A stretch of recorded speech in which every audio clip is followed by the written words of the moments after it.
मंडलों से विभक्त हैं। ऋग्वेद के समस्त सूक्त 10 मंडलों में विभक्त हैं। ऋग्वेद के सभी सूक्त किसी एक काल के नहीं हैं। इनकी रचना भिन्न भिन्न कालों में हुई है। इन सूक्तों के में संभवतः प्रथम व 10वें मंडल को बाद में जोड़ा गया है।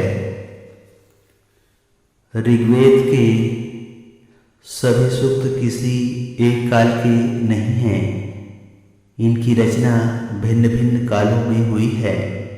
इन सूक्तों में संभवतः प्रथम व 10वें मंडल को बाद में जोड़ा गया है। ऋग्वेद के 10 मंडलों में आर्य जाति के प्राचीन इतिहास का वर्णन है।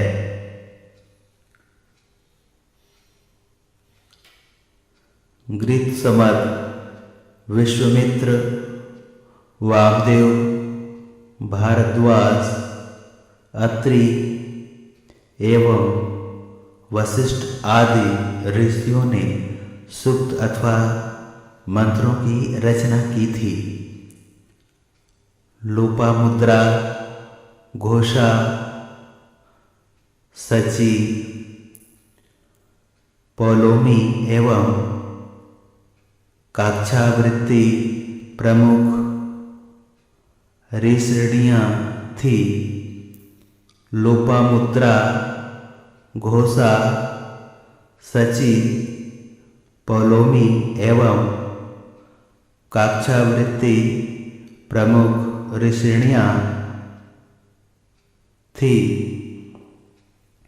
विद्वानों के अनुसार बालसिक्य सूक्त ऋग्वेद में बाद में जोड़े गए हैं। ऋग्वेद में यज्ञ संबंधी विधि विधानों का उल्लेख किया गया है। यजुर्वेद के 2 भेद हैं। पहला शुक्ल यजुर्वेद, दूसरा कृष्ण यजुर्वेद। शुक्ल यजुर्वेद को वाजसनेय संहिता भी कहते हैं। शुक्ल यजुर्वेद को वाजसनेय संहिता भी कहते हैं। वाजसनेय संहिता में 40 अध्याय हैं। प्रत्येक का संबंध किसी न किसी यज्ञ संबंधी अनुष्ठान से है। ईशोपनिषद शुक्ल यजुर्वेद का अंतिम अध्याय है। इसका संबंध यज्ञ संबंधी न होकर दार्शनिक अथवा आध्यात्म संबंधी है। सामवेद 3 शाखाओं में विभक्त हैं। पहला कौथुम, दूसरा राणायनी, तीसरा जैमिनी। सामवेद 3 शाखाओं में विभक्त हैं। पहला कौथुम, दूसरा राणायनी, तीसरा जैमिनी। सामवेद में कुल मिलाकर 1810 मंत्र हैं, जिनमें 261 मंत्रों की पुनरावृत्ति की गई है। सामवेद के मंत्रों को ऋषि गाया करते थे। इससे ज्ञात होता है कि आर्य लोग संगीत प्रिय थे। सामवेद के मंत्रों को ऋषि गाया करते थे। इससे ज्ञात होता है कि आर्य लोग संगीत प्रिय थे।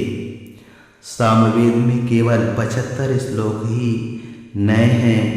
शेष श्लोकों का वर्णन यजुर्वेद में भी मिलता है। अथर्ववेद वेदों में सबसे बाद का वेद है।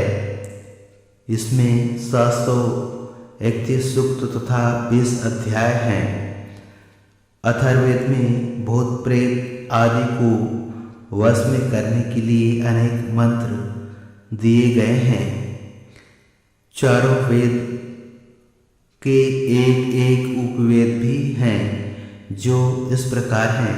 पहला आयुर्वेद, दूसरा धनुर्वेद, तीसरा गंधर्व वेद, चौथा अर्थशास्त्र। आयुर्वेद में चिकित्सा संबंधी विषयों का वर्णन किया गया है। आचार्य अश्वनी कुमार, धन्वंतरी, वाणभट्ट, सुश्रित। आचार्य अश्वनी कुमार, धन्वंतरी, वाणभट्ट, सुश्रुत, माधव, जीवन एवं लोलिम्बराज आदि आयुर्वेद के प्रमुख रचनाकार हैं। अर्थशास्त्र चलाने, उन्हें बनाने और उनमें प्रवीणता प्राप्त करने की विधियों का वर्णन धनुर्वेद में किया गया है। जामदग्नि, परशुराम, विश्वामित्र, द्रोणाचार्य एवं कृपाचार्य आदि धनुर्वेद के प्रमुख आचार्य हैं। गायन, वादन, नृत्य आदि का विशद वर्णन गंधर्व वेद में किया गया है। शंकर, तुमरु, नारद, विश्वावसु, भरत, शिलाल आदि गंधर्व वेद के प्रमुख आचार्य हैं। राज्यों के प्रकार, संधि, युद्ध, अपराध, दंड व्यवस्था एवं राजनीति आदि का वर्णन अर्थशास्त्र में किया गया है। आयुर्वेद ऋग्वेद का, धनुर्वेद यजुर्वेद का, गंधर्ववेद सामवेद का तथा अर्थशास्त्र अथर्ववेद का उपवेद है। आयुर्वेद ऋग्वेद का, धनुर्वेद यजुर्वेद का, गंधर्ववेद सामवेद का तथा अर्थशास्त्र अथर्ववेद का उपवेद है। ब्राह्मण ग्रंथ उन टीकाओं को कहा जाता है जो वेद मंत्रों की व्याख्या करने के लिए की गई थी। प्राचीन काल में ब्राह्मण ग्रंथों की संख्या अत्यधिक थी, किंतु वर्तमान में 70 ब्राह्मण ग्रंथ ही प्राप्त है। ऋग्वेद के 2 ब्राह्मण हैं, ऐत्रेय एवं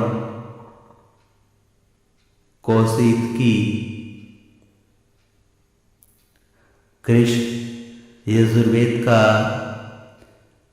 तैतरी तथा शुक्ल यजुर्वेद का शतपथ ब्राह्मण है।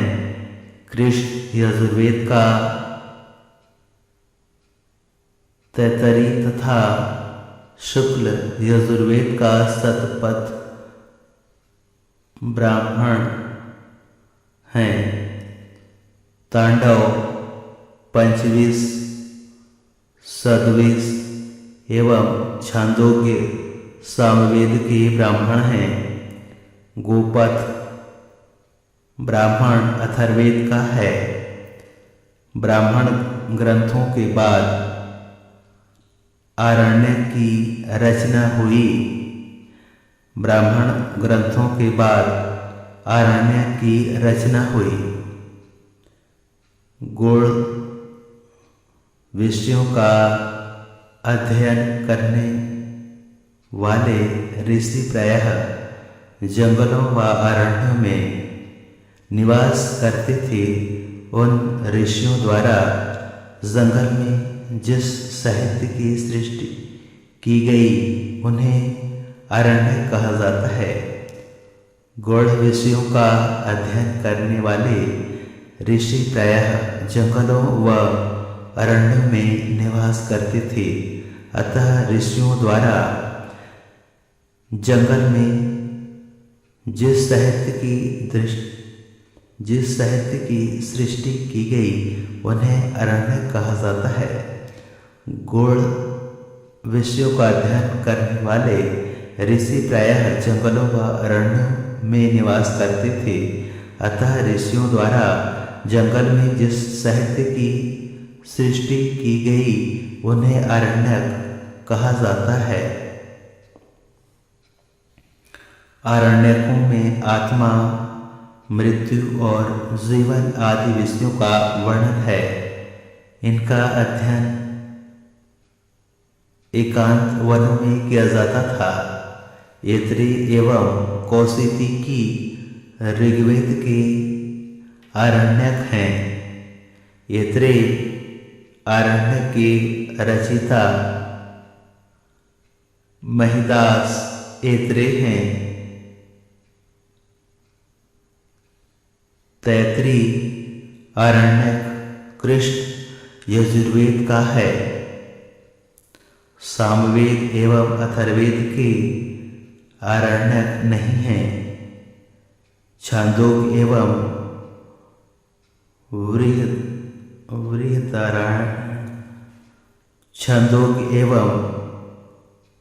बृहदारण्यक अन्य